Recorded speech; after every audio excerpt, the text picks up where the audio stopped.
कभी सोचा है कि कुछ सेकंड का वीडियो भी असल में एक पूरी कहानी कह सकता है? मतलब जिसमें प्रॉपर एक शुरुआत हो, एक मिडिल हो और एक एंड हो।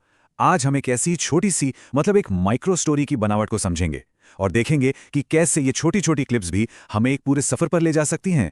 तो कहानी की शुरुआत होती है बस इस एक लाइन से, भैया भैया क्या है बे। अब ये सिर्फ एक सवाल नहीं है, ये सुनते ही हमें सब कुछ पता चल जाता है। एक किरदार, देर रात का माहौल और हाँ, एक होने वाले झगड़े की शुरुआत। साफ है कि कोई कुछ चाहता है और दूसरा, जिसकी नींद खराब हुई है, वो परेशान है।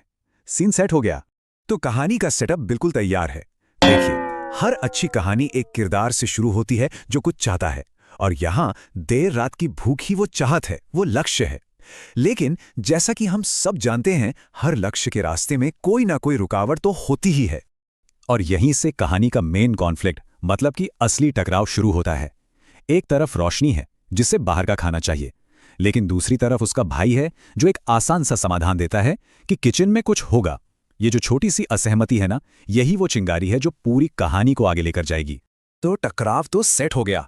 अब कहानी का टेंशन बढ़ना शुरू होता है, जिसे हम राइजिंग एक्शन भी कहते हैं।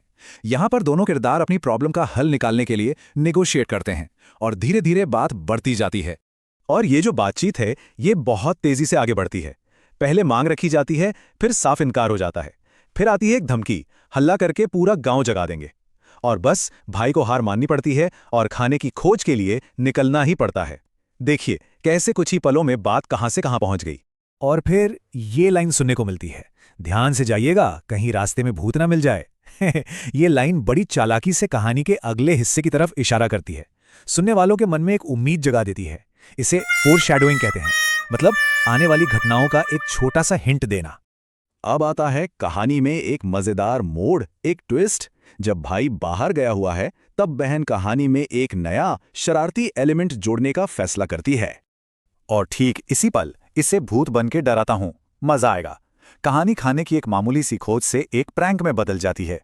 इससे कहानी में एक और लेयर जुड़ जाती है। अब सवाल सिर्फ ये नहीं है कि खाना मिलेगा या नहीं, बल्कि ये भी है कि इस शरारत का अंजाम क्या होगा।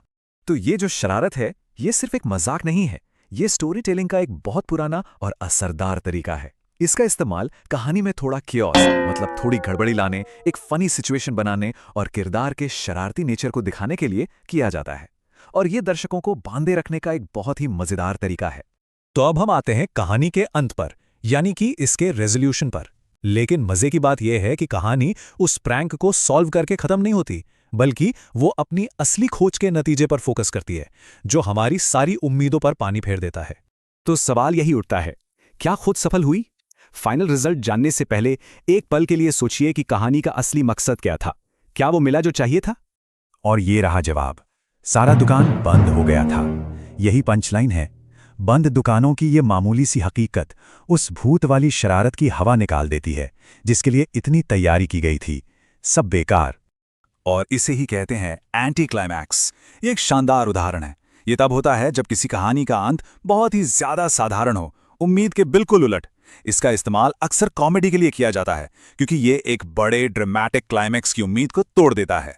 और इसी वजह से ये इस मिनी स्टोरी को एक मजेदार और असलियत के करीब वाला एंड देता है। तो चलिए अब फटाफट से इस छोटी सी कहानी से मिले सबक को एक साथ देखते हैं और समझते हैं कि आखिर ये इतनी असरदार क्यों है। तो पूरी कहानी इन 4 चीजों पर खड़ी है। एक सीधा साधा कॉन्फ्लिक्ट, मुझे भूख लगी है तुम खाना लाओ। एक सिंपल सी खोज, दुकानों तक जाओ। एक अचानक आया मोड़, भूत वाला प्रैंक। और एक मजेदार समाधान, एंटी क्लाइमैक्स। ये सारे तत्व मिलकर बहुत ही कम समय में एक पूरी कहानी बना देते हैं। तो ये विश्लेषण हमें एक आखिरी सवाल पर लाकर छोड़ता है। वो क्या चीज है जो किसी कहानी को, चाहे वो कितनी भी छोटी क्यों ना हो, एक मुकम्मल एहसास देती है?